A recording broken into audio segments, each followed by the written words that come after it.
Semula? Ni yang dia tanya. Okey. Yang ni dulu lah. Okey. Silakan. Zoom. Silakan. Encik Zoom. Silakan.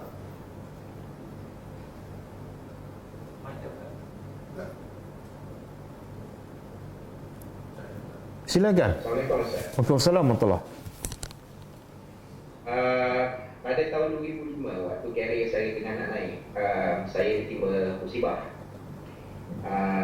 Ada seseorang dalam pejabat hantar saya halus-halus lah, yang menyebabkan saya menderita 10 tahun, performance saya jatuh dan saya terpaksa berhenti kerja.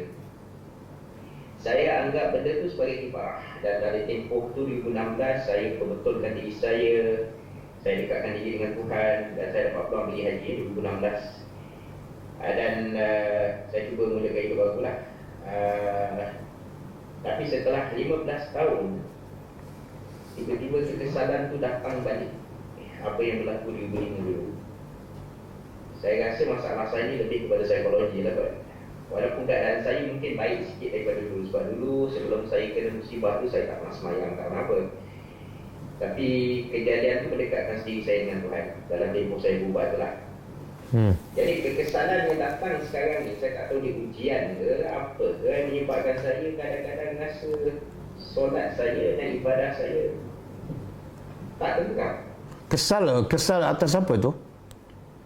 Apa yang berlaku 15 tahun dulu yang menyebabkan karier saya tu. Oh, okey. Saya tak tahu apa yang saya alami sekarang. So kalau buat Ustaz boleh bagi advice kat saya sikit ke? Okey. Dia kata pepatah Arab, lifata mata.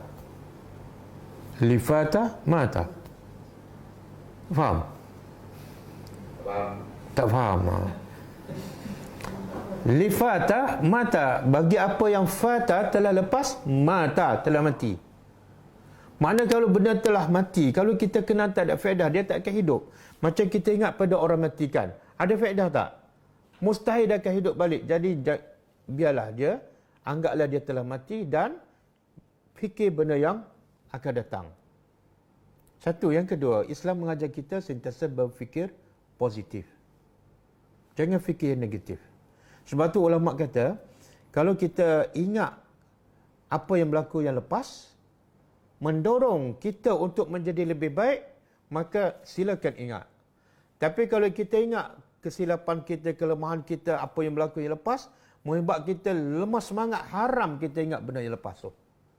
Sebab itu adalah talbisu iblis. Kita dah berubah menjadi lebih baik kan? Dulu tak solat, sekarang solat. Tiba-tiba kita kesal, duk kenang lagi benda yang dah lepas. Mungkin kita rasa karya kita jatuh, sedangkan Allah tak menilai langsung pada jawatan, pada kedudukan, pada karya. Allah nilai kita ialah iman kita setakat mana. Setakat mana kita khusyuk dalam solat. Kalau kita ada jawatan besar, syarikat besar tapi solat tak khusyuk, tidak ada nilai. Inna akramakum indallahi atqakum. Orang yang terbaik di sisi kamu bukan orang yang ada karya, bukan orang yang kaya, tapi orang paling bertakwa pada Allah. Sebab itulah Nabi bila diberi pilihan nak menjadi Nabi yang bersifat raja ataupun Nabi yang bersifat hamba yang fakir, Nabi pilih nak jadi Nabi yang bersifat hamba. Kenapa? Dengan sebab dia jadi hamba, Nabi yang bersifat hamba, dia sentiasa ingat pada orang miskin dan dia akan sentiasa bersyukur kepada Allah. Kemudian Nabi juga tak nak, kalau Nabi jadi kaya, apa akan jadi pada umat dia? Umat dia akan buat contoh. Aku kaya sebab apa? Nak ikut sunnah Nabi. Sedangkan Nabi tahu, kebanyakan manusia menyimpang daripada kebenaran sebab ada kedudukan, ada pangkat, ada harta. Jadi jangan menyesal apa yang berlaku. Yang satu lagi saya nak pesan, bila kita menyesal apa yang telah berlaku, sebenarnya kita ini boleh membawa kepada rusak akidah lah. Seolah kita tak redha dengan takdir Allah. Jangan minta maaf bila kita just ada orang hantar makhluk halus, itu dah salah tu. Salah. Sebab itu benda gaib. Benda gaib kita tak tahu kan.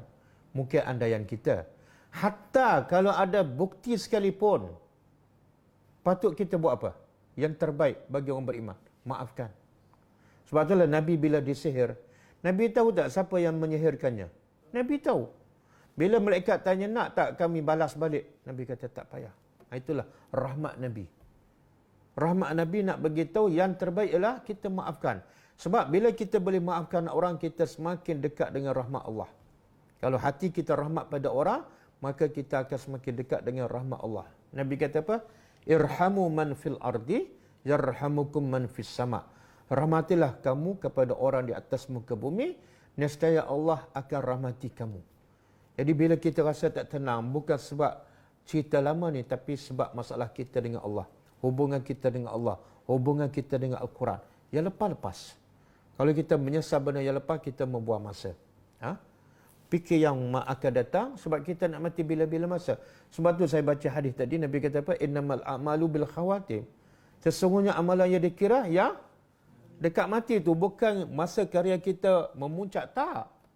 Nabi kata berapa ramai orang yang buat amalan ahli syurga, sehingga dia nak mati, hampir satu hasta lagi nak mati dan dia akan masuk syurga. Tapi ditakdirkan dia melakukan amalan ahli neraka, dia mati masa tu masuk neraka. Tengok, dah mula-mula cantik tapi penghujung tak cantik, masuk neraka. Dan Nabi kata berapa ramai yang beramal dengan amalan ahli neraka, sampai satu hasta lagi nak mati dan nak masuk neraka. Tapi sebab dia mencari hidayah, dia dapat hidayah, dia solat, dia beriman, masa tu dia mati, masuk syurga. Walaupun mungkin sekejap je. Macam contoh, tukang sihir Fir'aun. Tukang sihir Fir'aun 50 tahun, 60 tahun dalam syirik, kufur kepada Allah. Tapi bila tengok satu bukti mukjizat daripada Nabi Musa yang menunjukkan kebesaran Allah, terus beriman, mati, masuk syurga. Kan? Begitu juga Asyah isteri Fir'aun.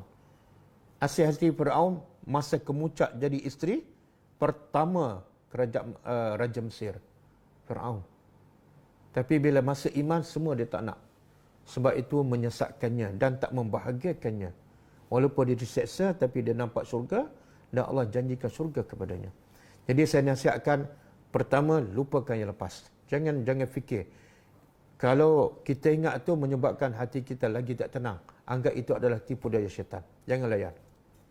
Yang kedua, ingatlah yang Allah nak kira ialah penghujung kehidupan kita, bukan yang lepas.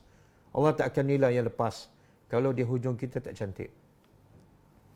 Kemudian yang ketiga, selalulah tadabbur Al-Quran setiap hari, setiap malam, dan selalulah berkawan dengan kawan-kawan yang baik.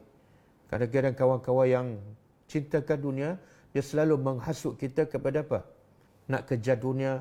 Bila kejar dunia, kita teringatlah yang dulu aku dah hebatkan. Jadi akhirnya kita menyesal atas apa yang berlaku. Bukan kita nak baiki apa yang akan datang. Wallahu a'lam. Assalamualaikum.